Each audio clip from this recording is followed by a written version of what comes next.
نحمده ونصلي ونسلم على سيدنا ومولانا محمد وعلى جميع الأنبياء والمرسلين وعلى آلهم الطيبين الطاهرين وأصحابهم الراشدين الهادين المهديين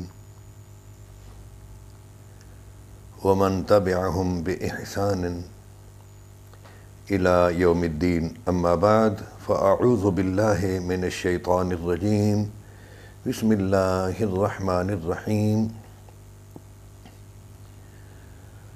والسابقون الأولون من المهاجرين والأنصار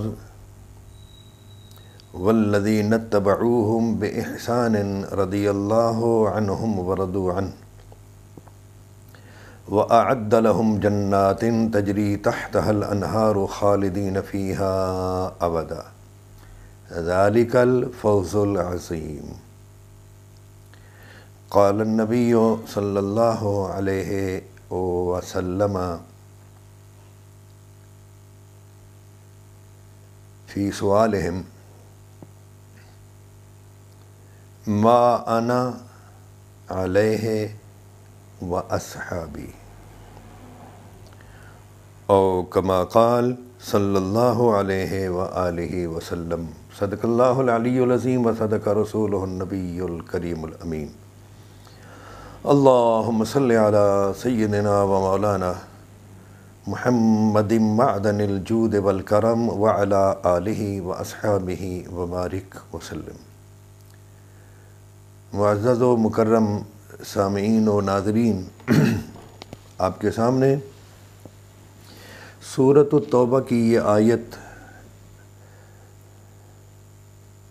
اور اس کے ساتھ سنن ترمذی کی مکمل حدیث جس کا ایک جملہ آج بھی پڑھا ما انا علیہ و اصحابی، اس کی روشنی میں دو پچھلی قسطوں میں ہم یہ کچھ وضاحت کر چکے ہیں کہ جو حضور نے فرمایا کہ آج جس طریقے پر جس طرز پر میں ہوں اور میرے صحابہ ہیں اصحابی، تو ان اصحابی سے کیا مراد ہے؟ کہ یہ خطاب سرور عالم صلی اللہ علیہ وآلہ وسلم نے صدیوں بعد جو لوگ آئیں گے ان کے لیے ہی کیا تھا؟ نہیں، فقط ان کے لیے نہیں بلکہ جتنے لوگ اس وقت موجود تھے ان سب کے لیے کہا تھا. جیسا کہ میں عرض کر چکا ہوں کہ قرآن بھی یہی چاہتا ہے کہ جو مہاجرین و انصار کے بعد حضور اکرم صلی اللہ علیہ وآلہ وسلم کی حیات مبارکہ میں مسلمان ہوئے وہ بھی پابند ہیں کہ وہ مہاجرین و انصار کے اسوا پر چلیں اور ان کی اتباع کریں. لہذا یہ سمجھنا کہ یہ فقط بعد والے لوگوں کے لیے ہے، اور پھر یہ سمجھنا کہ بعد والے لوگوں پر جتنے نام آئے ہیں صحابہ پر مبنی کتابوں میں ان سب کی اتباع بعد والوں پر لازم ہے، ایسا بالکل نہیں ہے. اس وقت جو حضور کے سامنے تاخیر سے اسلام قبول کرنے والے تھے ان پر بھی قدیم صحابہ کی سابقون اولون جن کو قرآن نے فرمایا ان کی اتباع لازم تھی. ہم پر بھی ان کی اتباع لازم ہے، ہر ایک کی لازم نہیں ہے. اس پر میں کئی مثالیں عرض کر چکا ہوں. آج ایک مثال سب سے پہلے صحیح مسلم سے دینا چاہوں گا، یہ بات یاد کراتے ہوئے کہ قدیم صحابہ کی، یعنی صاحب قدیم میں عرض کر دیتا ہوں ورنہ حضور کے دور میں جو بعد میں مسلمان ہوئے ان کے مقابلے میں سابقون کا لفظ زیادہ بہتر ہے. سابقون اولون، سابقون اولون کی سیرت میں اور متأخرین کی سیرت میں جن کو محدثین صحابہ سمجھتے ہیں اور کہتے ہیں کتنا فرق ہے. یہ بہت ساری مثالیں میں آپ کے سامنے عرض کر چکا ہوں. ایک مثال صحیح مسلم سے عرض کر دوں. سیدنا یہ صحیح مسلم ہے، دارالسلام ریاض کی چھپی ہوئی، اور اس کی کتاب الامارہ میں حدیث نمبر 1823، اور دارالسلام والے جو ہیں مسلم کی مسلسل نمبرنگ بھی ترقیم بھی کرتے ہیں، تو مسلسل ترقیم کے لحاظ سے اس حدیث کا نمبر ہے 4713، اور کتاب کے حوالے سے جو کہ مسلم کے دوسرے نسخے ہیں، ان نسخوں کے مطابق ہے 1823۔ اس میں ہے کہ حضرت ابن عمر رضی اللہ تعالی عنہما بیان کرتے ہیں کہ میں اپنے ابا کے ہاں آیا جب وہ آخری وقت میں تھے، یا یہ ہے کہ حین اصیبا، جب ان پر حملہ ہوا، بہتر یہی ہے کہ جب ان پر حملہ ہوا تو لوگ ان کی تعریف کر رہے تھے ان کے سامنے، اور کہہ رہے تھے آپ نے بڑا اچھا وقت گزارا ہے، خلافت آپ کی بہت اچھی تھی، جزاک اللہ خیرہ، اللہ تعالیٰ اس پر آپ کو جزائے خیر عطا فرمائے۔ تو انہوں نے ارشاد فرمایا مجھے تو اللہ تعالیٰ کی بارگاہ میں امید بھی ہے اور خوف بھی ہے۔ تم تو تعریف کر رہے ہو نا، لیکن میں امید اور خوف کی ملی جلی کیفیت میں ہوں۔ لوگوں نے کہا استخلف، آپ خلیفہ مقرر کر دیں کوئی۔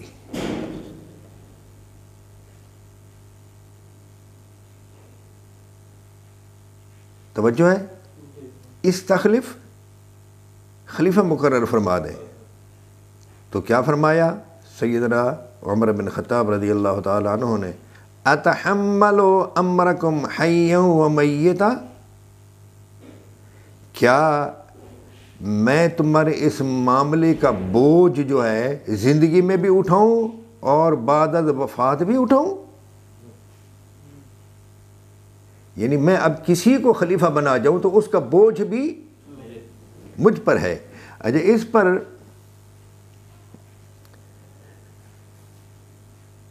امام ابو عوانہ جو ہے نا، انہوں نے تو باب ہی ایسا قائم کیا ہے جس کا معنی یہ ہے کہ وہ باب کہ اگر کوئی شخص خلیفہ بناتا ہے، کسی کو خلیفہ منتخب کرتا ہے، تو بعد والے خلیفے سے جو غلطیاں ہوں گی، جو گناہ ہوں گے، جو مظالم ہوں گے، ان سب مظالم کا، گناہوں کا، جرائم کا مزہ اور عذاب وہ بھی چکھے گا، اور جس نے اس کو خلیفہ بنایا تھا اس پر بھی اتنا ہی ہوگا۔ مسند ابی عوانہ میں انہوں نے اس حدیث پر یہ باب قائم کر دیا ہے۔ تو کیا اتحمل امرکم حیا ومیتا، میں تمہارا بوجھ زندگی میں بھی اٹھاؤں اور بعد از وصال بھی اٹھاؤں؟ اس کے بعد فرمایا اگر میں کسی کو خلیفہ مقرر کر دوں تو مجھ سے بہتر شخص نے مقرر کیا تھا، اور اگر میں خلیفہ مقرر نہ کروں تو مجھ سے بہتر ہستی نے خلیفہ مقرر نہیں کیا تھا۔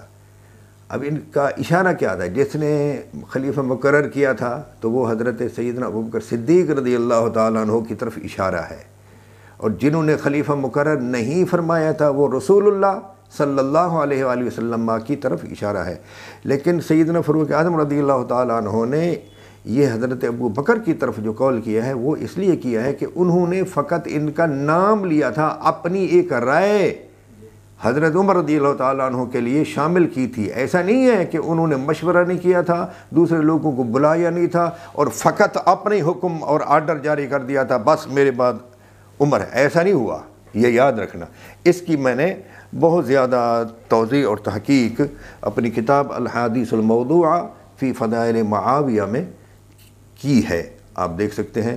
تمام علماء جو ہیں انہوں نے کہا کہ وہ تو ہر گھر میں گئے، عورتوں تک پوچھا کس کو بنایا جائے، اور آخر میں انہوں نے یہ چاہا، اپنی خواہش کا اظہار کیا کہ اگر حضرت عمر کو بنا دیا جائے جی تو میری رائے بھی اس کے بارے میں ہے۔ تو لوگوں نے آپ کی رائے کی قدر کی، اور واقعی حضرت سیدنا عمر بن خطاب رضی اللہ تعالیٰ عنہ نے اپنی خلافت کو بہترین چلایا اور سنبھالا۔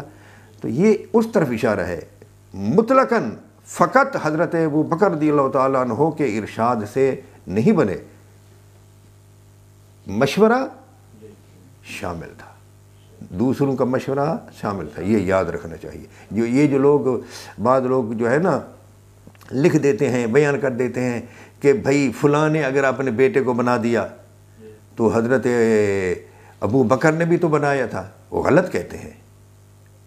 اب آئیے ذرا سنیے، یہ میں فرق بیان کر رہا ہوں کہ سابقون کی سیرت پر چلنا ہے یا بعد والوں کی سیرت پر، یہ فیصلہ قارئین پر ہے، سامعین پر ہے، ناظرین پر ہے۔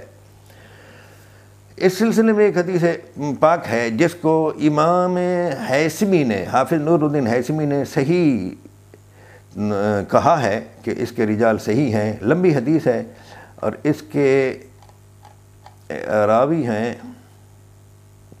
حضرت محمد بن سیرین، اور وہ بیان کرتے ہیں کہ حضرت عمرو بن حزم انصاری یہ صحابی ہیں، عمرو بن حزم انصاری رضی اللہ تعالیٰ عنہ، جب یزید بن معاویہ بن ابی سفیان کو خلیفہ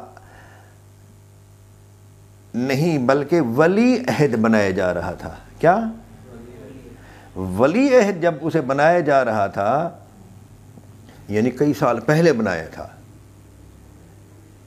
کئی سال اپنی موت سے کئی سال پہلے، 55 ہجری، بعد نے 52 ہجری لکھا ہے، بعد نے 51 ہجری لکھا ہے، ہاں جی، تو 7 8 9 سال پہلے، اپنے مرنے سے 7 8 9 سال پہلے یزید کو جب خلیفہ بنایا جانے لگا تو حضرت عمر بن حزم جو ہیں رضی اللہ تعالیٰ عنہ انصاری، یہ گئے معاویہ کے پاس، تو دربان سے بات کی، تو انہوں نے کہا دربان کو کہ ان سے کہو کہ جو تمہاری حاجت ہے، جو ضرورت ہے لکھ کر دو، جو چاہو وہی آپ کو مل جائے گا۔ انہوں نے کہا جی میری ضرورت یہ ہے کہ میں ملنا چاہتا ہوں، اور پھر وہ آئے اور آ کر بات کی، جو انہوں نے بات کی جس انداز سے، تو ان کا جو ہے سانس تک رک گیا، یہ بالکل گم سم ہو کر بیٹھ گئے، اور اس کے بعد سر اٹھایا اور اپنے چہرے سے پسینہ صاف کیا، اور پھر کہنے لگے یار تو نے کہا کہ میں نہ بناؤں، یہ ہے لوگوں پر چھوڑ دوں فلاں، بات یہ ہے انہو لم یبقى الا ابنی و ابناؤہم و ابنی احق من ابنائہم، بات یہ ہے کہ اب کوئی باقی نہیں رہا ما سوا میرے بیٹے کے اور ان کے، یعنی صحابہ کرام رضی اللہ تعالیٰ عنہم کے بیٹوں کے، یا ان کے بیٹے ہیں یا پھر میرا بیٹا ہے، وَإِبْنِي أَحَقُّ مِنْ أَبْنَائِهِمْ، اور میرا بیٹا ان کے بیٹوں سے زیادہ حقدار ہے۔ حضرت عمر رضی اللہ تعالیٰ عنہ کی سیرت آپ نے سن لی، ان کو لوگوں نے کہا کہ آپ بنا لیں، ان کو کئی لوگوں نے کہا، مشورہ دیا کہ آپ کسی کو خلیفہ بنا دیں، یہ بھی نہیں کہا بیٹے کو بنا لیں، انہوں نے بیٹے کو تو کیا کسی اور کو بھی نام نہیں۔ اور یہ بھی یاد رکھنا، وہ کہتے تھے کہ میں یہ چاہتا ہوں کہ میرے بعد سیدنا علی المرتضیٰ رضی اللہ تعالیٰ عنہ کو یہ لوگ بنا لیں تو بہت ہی اچھا ہو، اس کی گردن پر تلوار بھی رکھی ہوگی تب بھی وہ انہیں صراط مستقیم پر چلائے گا۔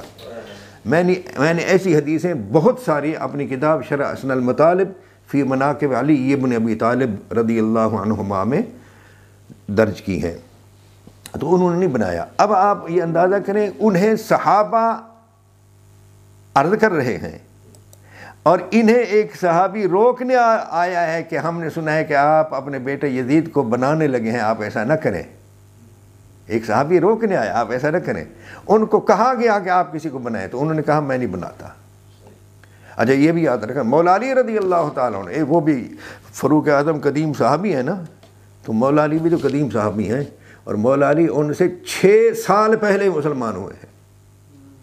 مولا علی کا اسلام جو ہے وہ سیدنا ابوبکر صدیق رضی اللہ تعالیٰ عنہ سے بھی کچھ سال نہیں، کچھ ماہ یا کچھ ایام، ایک آدھ ماہ یا کچھ ایام وہ سیدنا ابوبکر صدیق رضی اللہ تعالیٰ عنہ سے بھی پہلے ہیں، یعنی وہ پہلے مذکر انسان ہیں جو حضور پر اسلام لائے۔ اور سیدہ خدیجہ الکبریٰ رضی اللہ تعالیٰ عنہا کے ساتھ ملایا جائے تو پھر وہ تیسرے مسلمان ہیں، حضور پہلے، دوسرے سیدہ خدیجہ، تیسرے مولا علی۔ ہاں یہ یاد رکھنا۔ مولا علی کی بھی سنیں، مسند احمد میں ہے کہ انہیں کہا گیا کہ آپ پر حملہ ہو گیا ہے تو آپ کسی کو خلیفت بنا دیں، انہوں نے فرمایا نہیں۔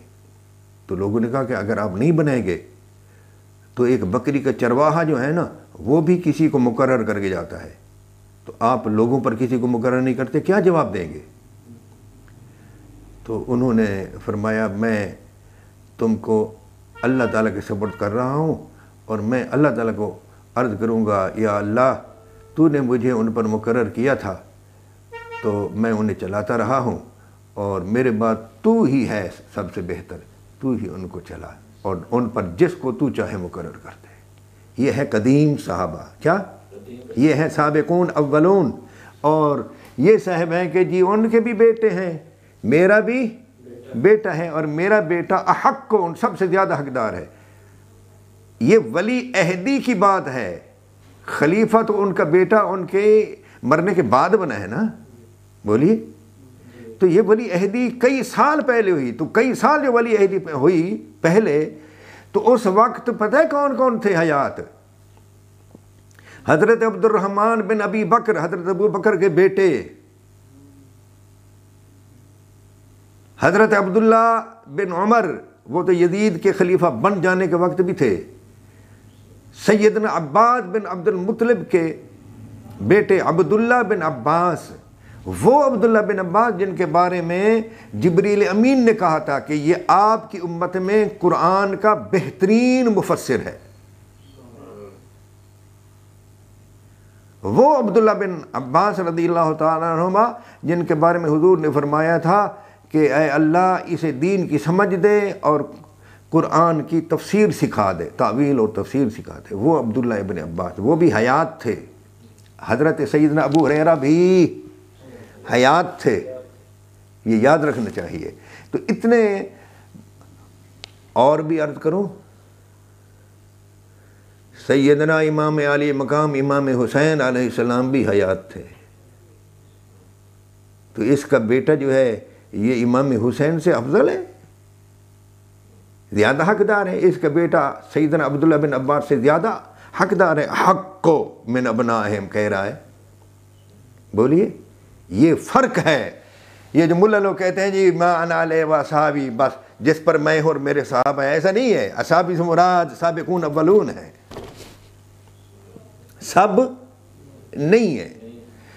آپ کو میں نے عرض کیا تھا نا کہ حضرت خالد بن ولید رضی اللہ تعالیٰ عنہ کو حضور نے مخاطب کر کے فرمایا کہ میرے صحابہ کو برا نہ کہا کرو۔ یہ خالد بن ولید وہ ہیں جن کو حضور اکرم صلی اللہ علیہ وسلم نے ناس کہا۔ کیا کہا؟ جن لوگوں کو ناس کہا ان میں یہ بھی شامل ہیں۔ اور فتح مکہ کے بعد جو لوگ مسلمان ہوئے ان کو طلقاء کہا۔ تو خالد بن ولید جو ہیں یہ بھی صلح حدیبیہ کے بعد مسلمان ہوئے لیکن فتح مکہ سے پہلے، اور طلقاء جو ہیں وہ فتح مکہ کے بعد۔ لہذا خالد بن ولید جو ہیں رضی اللہ عنہ یہ طلقاء سے افضل ہیں، ٹھیک ہے، چونکہ پہلے مسلمان ہوئے نا، یہ ان سے افضل ہیں۔ اب لا تسبوا اصحابی جو ہے اس کی ذرا آپ ایک حنفی امام سے شرح سن لیں تاکہ پتہ چلے قدیم سابقون اولون کی سیرت کا اور بعد میں آنے والے لوگ جو ہیں، مجبوری کے وقت میں آنے والے جو لوگ ہیں، ان کی سیرت کا فرق آپ کو معلوم ہو سکے۔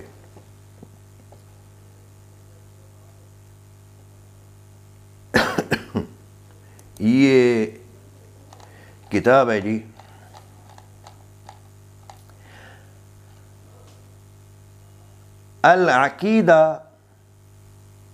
العقیدۃ الطحاویہ۔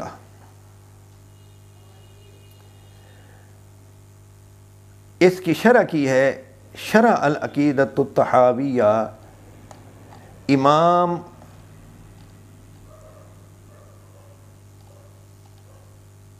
ابن ابی العز الحنفی نے، امام قاضی علی بن محمد بن ابی العز الدمشقی الحنفی، جن کی وفات ہوئی 792 ہجری میں، اور یہ کتاب تحقیق شدہ ہے ڈاکٹر عبداللہ بن عبد المحسن الترکی اور شعیب الارناؤط کے قلم سے، اور یہ چھپی ہوئی ہے مؤسسۃ الرسالہ بیروت سے، اور سن طباعت اس پر نہیں لکھا ہوا۔ اسی طرح یہ ایک اور دوسرا چھاپا ہے، یہ دار ابن الاسیر، دار ابن الاسیر جو ہے یہ ریاض میں ہے، سعودیہ، ریاض۔